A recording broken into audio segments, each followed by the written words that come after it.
In this problem, we have a derivative given to us already, and we want to figure out what is going on with the initial question. So the initial population is 800 people. So that's our initial condition that they have given us. Is the population always increasing? We need to justify our answer. So increasing would mean that the derivative is greater than zero. And so this is the value of the derivative. Now, we don't really care about this because that would be negative years. So that doesn't make sense. But then this is our derivative graph. It is not the graph of our original function. So if this was the original function, you'd say, oh yeah, look at that. It's increasing there. However, um, this is the value of the derivative, and the derivative tells us the slope. So this is an area where the derivative is negative. So the population is actually decreasing on this interval, and it's only when the derivative becomes positive that the population is increasing. So we should write that all out. We're still italic. No, the value of the derivative is negative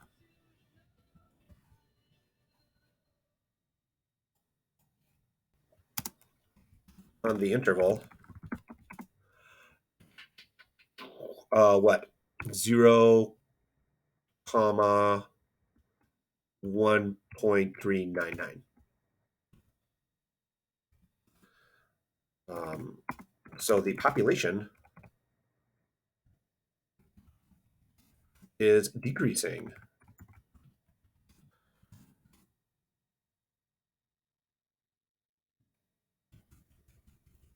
Period. The population, yeah, decreasing on that interval. We'll do that. Cool. All right. When is the population at its lowest point? We want to round our answer to one decimal place.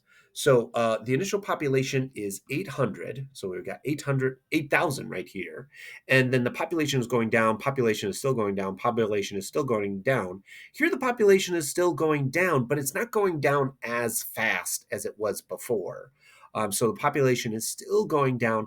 And then at 1.399, now the population has been increasing. So it's been going down for this huge amount of time, and now it's starting to increase. So that is a minimum. So that is our lowest place. So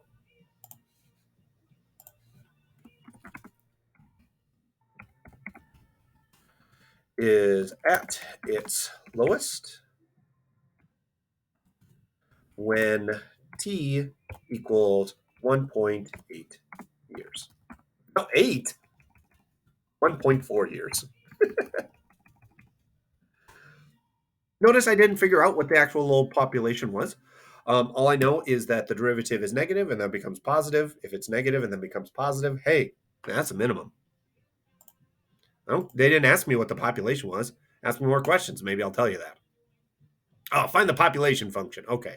Estimate the population after 10 years. All right. So now it's time for us to do the integration of this thing.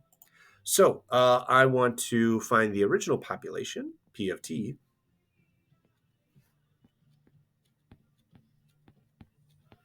is going to be the integral of 20 t cubed minus the 35 t to the 4/3. And we're finding the antiderivative with respect to t. So that's why I've got a dt on the end. Okay, so we do the thingy. So we've got 20 t. We're going to add 1 to the exponent to make it a 4, and then divide by our new exponent, which is 4, minus 35 t. We're going to add 1 to that exponent, so that's 3/3 plus 4/3 is 7/3, divided by our new exponent, which is 7/3. And then we need to add our initial thing C, but we actually know what that is. That's 8,000. We could do that little setup where we put in the t equals 0, but we could also say, like, I put the t's equal to 0, so that's 8,000. So it would be 8,000. I'm pointing with my finger and you can't see. It would be 8,000 equals 0 minus 0 plus 8,000. So I'm pretty sure C is 8,000. P of t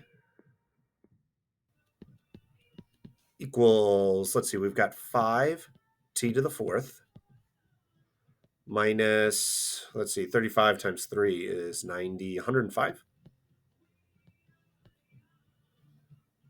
over 7 t to the 7 thirds plus 8,000.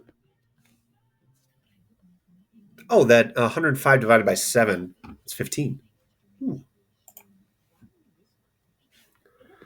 So P of t equals 5 t to the fourth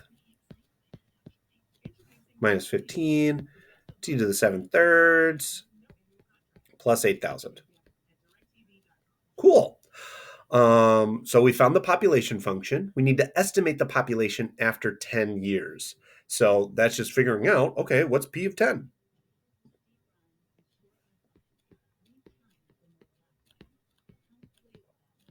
So that's 5, 10 to the fourth, minus 15, 10 to the 7 thirds, plus 8,000.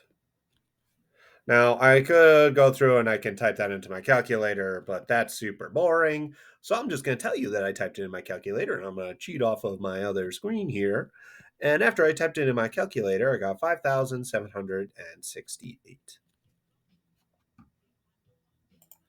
So we would finish this up saying our answer after 10 years, the population is about 5,768 people. Ta-da! All done.